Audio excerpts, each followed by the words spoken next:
नमस्कार, भिवानी हलचल देखने वाले आप सभी दर्शकों का स्वागत है। मैं हूं प्रिया और आप देख रहे हैं आपका अपना चैनल भिवानी हलचल। खबरों की शुरुआत आज की हेडलाइन से।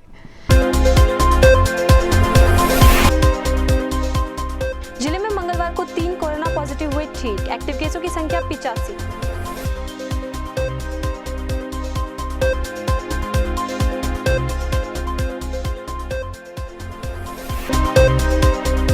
चौधरी देवीलाल की पुण्यतिथि पर आज कोविड-19 के खिलाफ अभियान छेड़ेगी जसपा सरकार।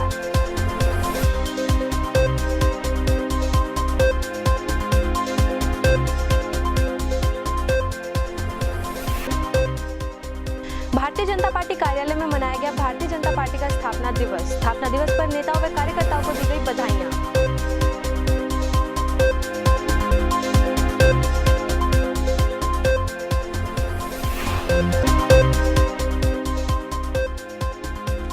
हरियाणा सरकार ने गेहूं खरीद के नियम बदले। अब मंडियों में बिना मैसेज भी किसानों को मिलेगा गेट पास।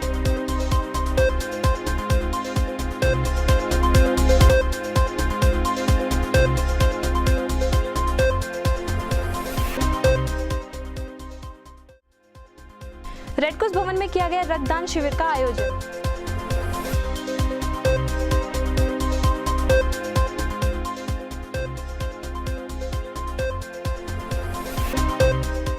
नक्सली हमले में शहीद हुए जवानों की याद में भारतीय जनता पार्टी युवा मोर्चा ने निकाली तिरंगा यात्रा।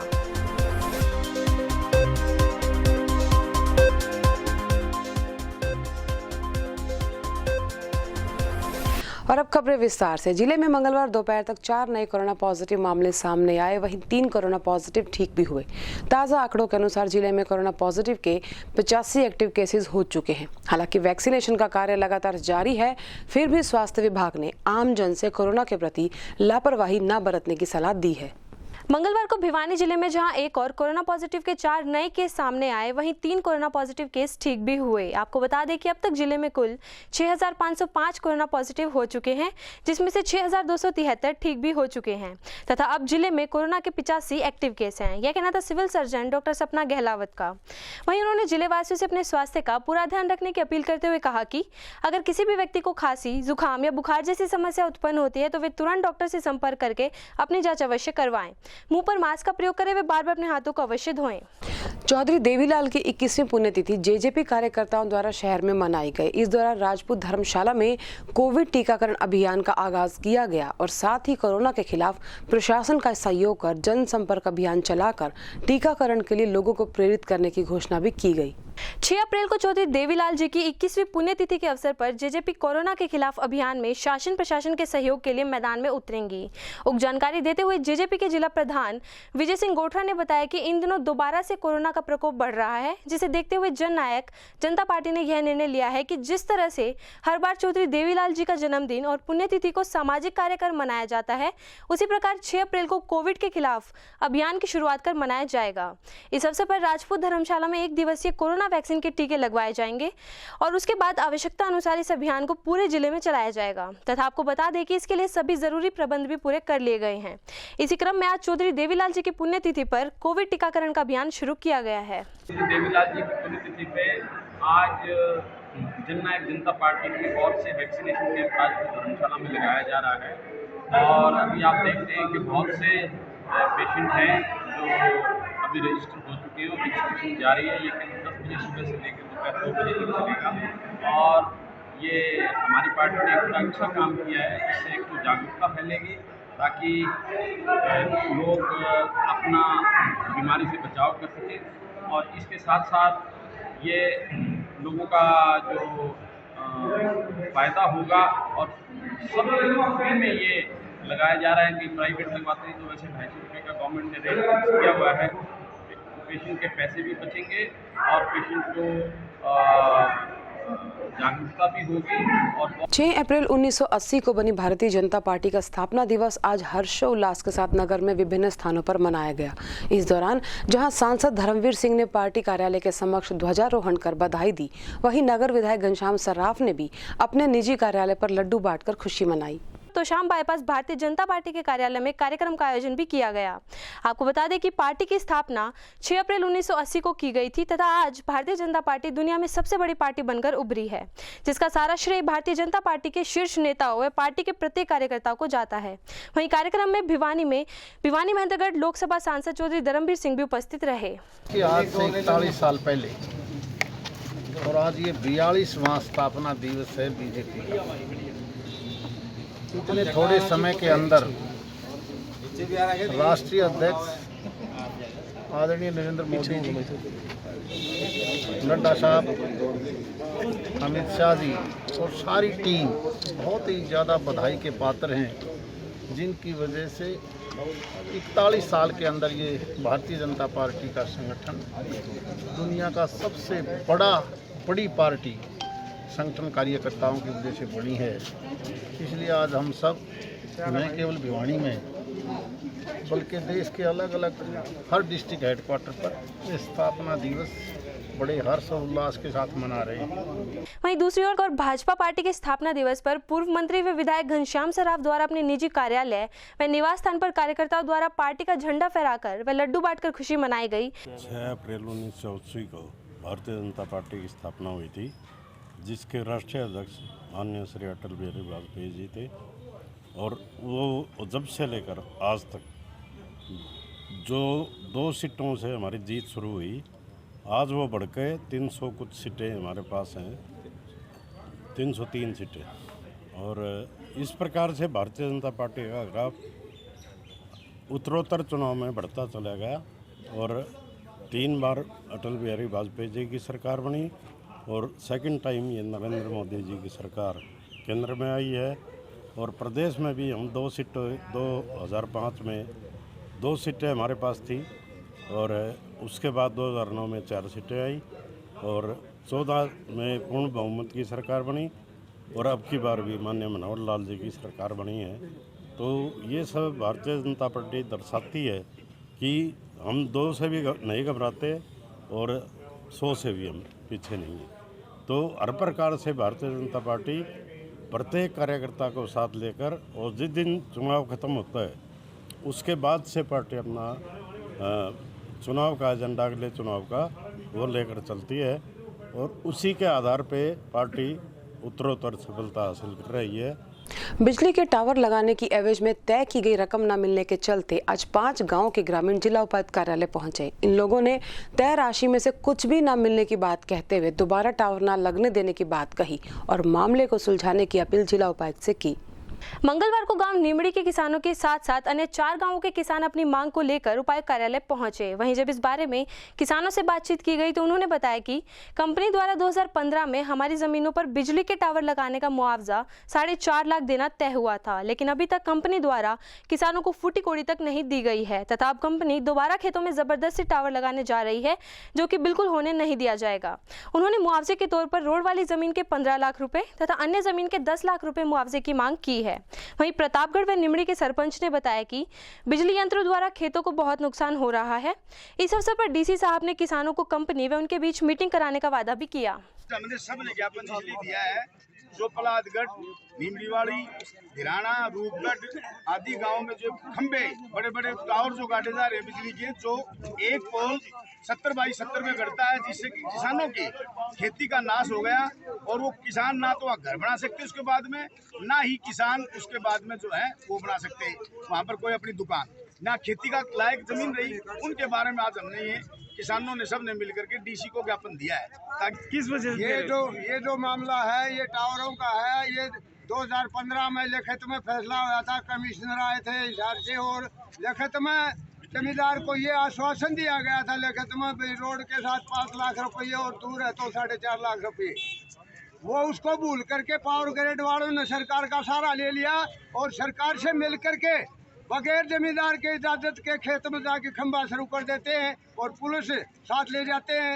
एक किसान गया तो उसका डंडे मारे पुलिस वाले, क्यों? पुलिस तो भाई धनवालों की हो जाती है, गरीब की तरफ कम देखती है। इस बारे में हम कई बार डीसी साहब से मिल चुके। पावर ग्रेड वाले कहते हैं डीसी साहब अगर अप्रूव कर देगा तो आपका मुआवजा मिल जाएगा। हमारे गांव में कोई खेत ऐसा नहीं बचा कि जिसमें ये खंबे नहीं गड़े हो, किसी में तार किसी में खंबे। एक ऐसा बंदा है जिसके पास आधा एकड़ जमीन है, उसमें खंबा आ गया, मकान नहीं बन सकता, कोई पशु नहीं बांध सकते, कोई और कुछ नहीं कर सकते। तो ये हमारे साथ सरेआम अन्याय हो रहा है। बिजली मंत्री का रोल लिए, विधायक के पास डालिए, MP के पास डालिए, मुख्यमंत्री तक ये समाचार पहुँच ली। हमारे समझ में नहीं आ रहा किसानों के साथ इतना भारी अन्याय क्यों हो रहा है। गेहूं खरीद नहीं होने के मामले में विपक्ष के हो रहे हमलों के बीच प्रदेश सरकार ने गेहूं खरीद नियमों में बदलाव किए हैं। इन नए नियमों के चलते अब बिना मैसेज के भी किसानों के गेहूं की खरीद होगी और साथ ही पहले से लागू अनेक शर्तों को भी सरकार ने वापस ले लिया है। गौरतलब है कि हरियाणा में गेहूं खरीद न होने के विपक्ष के हमलों के बीच प्रदेश सरकार ने यह स्पष्ट कर दिया है कि इस बार मंडियों में 10 अप्रैल के आसपास गेहूं की आवक होगी तथा किसी भी किसान को अपनी फसल बेचने में परेशानी का सामना ना करना पड़े, इसके लिए सरकार ने नियमों में बदलाव किया है। वहीं मार्केट कमेटी की सचिव ज्योति धनखड़ ने बताया कि भिवानी में मार्केट कमेटी द्वारा लाखों टन में फसल खरीद की जाएगी तथा अब बगैर SMS के भी मंडी में गेहूं लेकर आने वाले किसानों से गेहूं को भी खरीदा जाएगा।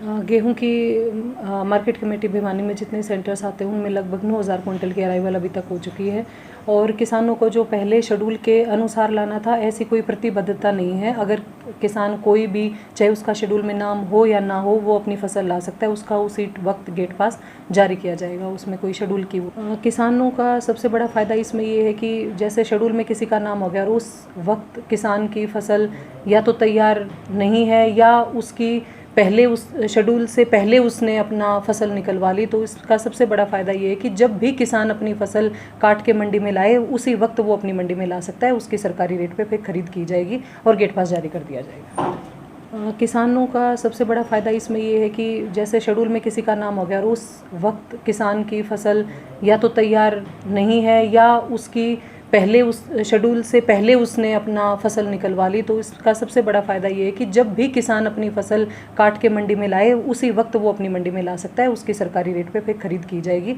और गेट पास जारी कर दिया जाएगा। रक्त कोष में रक्त की कमी ना हो, इसी के चलते आज एक रक्तदान शिविर का आयोजन रेड क्रॉस भवन में किया गया। RICT के सहयोग से आयोजित इस शिविर में करीबन 37 युवाओं ने रक्तदान किया। मंगलवार को रेड क्रॉस में RCIT कंप्यूटर सेंटर के सहयोग से रक्तदान शिविर का आयोजन किया गया। वहीं रेड क्रॉस कार्यवाहक सचिव मनोरंजन शर्मा ने बताया कि हमारा उद्देश्य है कि भिवानी के रक्त कोष में रक्त का अभाव नहीं होने दिया जाए। इसी वजह से जब भी रक्त कोष की आवश्यकता होती है तो ऐसे लघु रक्तदान शिविरों का आयोजन रेड क्रॉस भवन में किया जाता है। साथ ही उन्होंने सभी रक्तदानियों से अनुरोध किया कि हर 3 माह के बाद रक्तदान अवश्य करना चाहिए, जिससे कि किसी भी दुर्घटनाग्रस्त व्यक्ति, गर्भवती महिला व डेंगू से ग्रस्त रोगी को समय पहले रक्त मुहैया करवा के बचाया जा सके। इसके साथ साथ सचिव ने सामाजिक संस्थाओं, शिक्षक संस्थाओं व युवा क्लबों से भी अनुरोध किया है कि हमें गर्मी के मौसम को देखते हुए ऐसे रक्तदान शिविरों का आयोजन अवश्य करना चाहिए ताकि किसी भी मनुष्य को समय रहते रक्त प्रदान किया जा सके। आपको बता दें कि आज रेड क्रॉस में आयोजित रक्तदान शिविर में 37 युवाओं ने रक्तदान किया। अस्पताल के रक्त कोष से हमें समाचार मिला था कि कुछ रक्त की कमी हो रही है कुछ यूनिट्स की। इस संदर्भ में हमने जो है एक रक्तदान कैंप आज आयोजित किया है, जो कि हमारे रेड क्रॉस की कंप्यूटर ट्रेनिंग इंस्टीट्यूट है उसके सहयोग से ये लगाया जा रहा है। और ये सारा रक्त जो है सामान्य अस्पताल के रक्त कोष में जाएगा, जहाँ ज़रूरतमंद महिलाओं को, चाहे वो गर्भावस्था के समय शिशु के उसके लिए है या एक्सीडेंट के लिए या थैलीसीमिया के बच्चे हैं, उनमें ये रक्त काम में आएगा।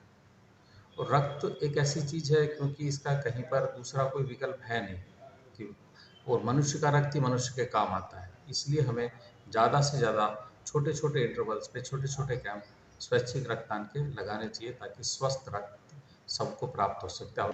आज हमने भिवानी ब्लड बैंक में ब्लड की कमी होने पर रेड क्रॉस भिवानी में ब्लड कैंप लगाया है RICT के सहयोग से, जिसमें युवा बढ़ चढ़कर भाग ले रही हैं और हम ब्लड की पूरी पूर्ति करेंगे। जब भी हमें जो संदेश आता है ब्लड बैंक से, हम तभी डोनरों को बुलाकर ब्लड डोनेट कराते हैं और ज़्यादा से ज़्यादा पूर्ति कराते हैं।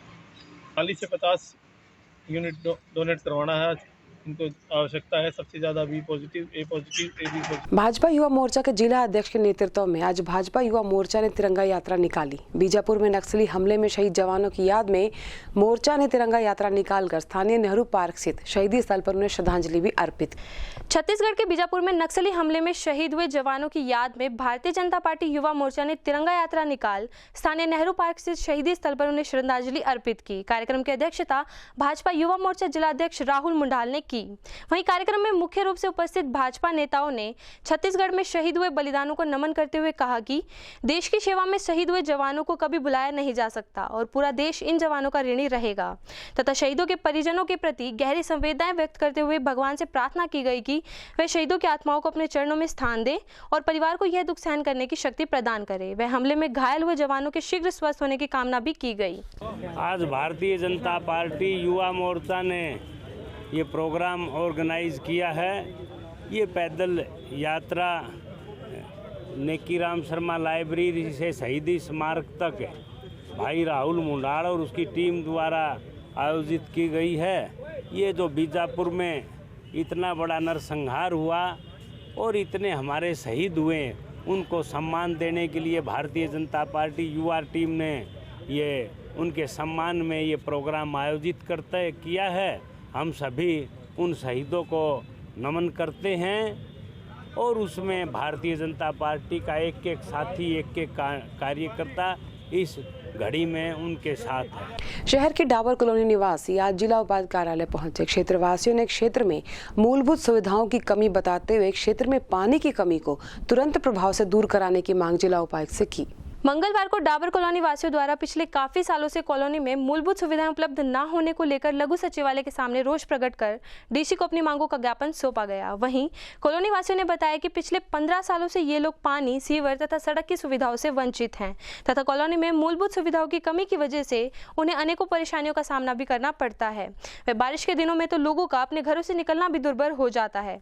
वहीं उन्होंने बताया कि इससे पहले भी वे समस्या के समाधान के लिए कई बार MC को लिखित में शिकायत दे चुके हैं, लेकिन अभी तक उनके द्वारा इस समस्या की ओर कोई ठोस कदम नहीं उठाया गया है।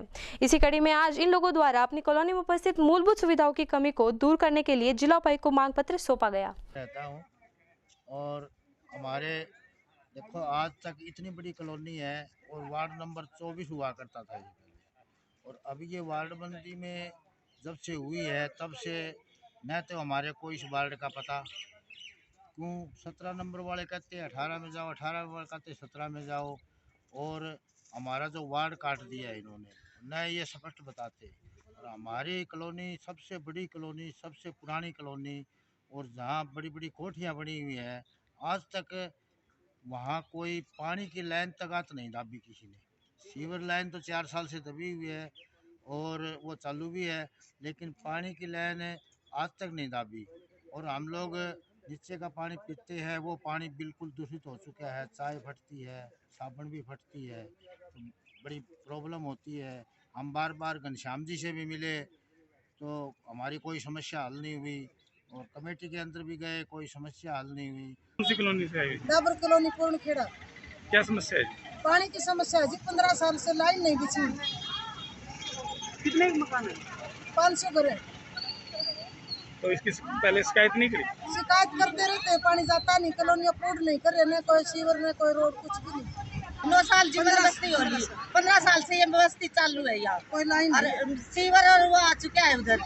अब आते हमारे घर के पास पानी नहीं आते, ऐसा पानी आया में पानी नहीं। बुलेटिन के अंत में एक बार फिर से नजर अब तक की तमाम खास खबरों पर। जिले में मंगलवार को 3 कोरोना पॉजिटिव हुए ठीक। एक्टिव केसों की संख्या 85।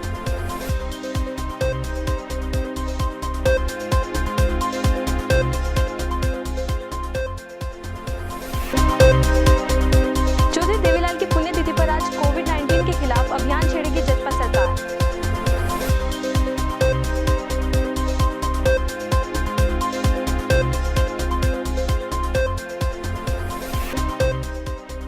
भारतीय जनता पार्टी कार्यालय में मनाया गया भारतीय जनता पार्टी का स्थापना दिवस। स्थापना दिवस पर नेताओं व कार्यकर्ताओं को दी गई बधाइयां।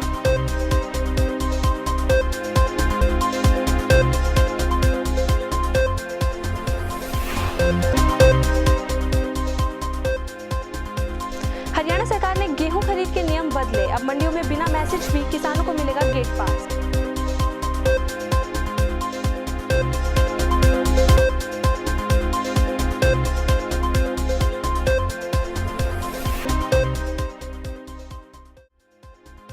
रेडक्रॉस भवन में किया गया रक्तदान शिविर का आयोजन।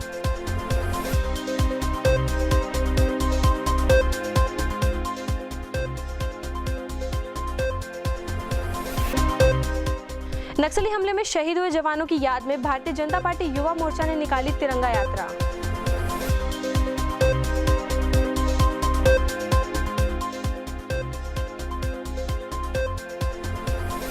और इसी के साथ दीजिए हमारी पूरी टीम को इजाजत। बने रहिए भिवानी हलचल के साथ।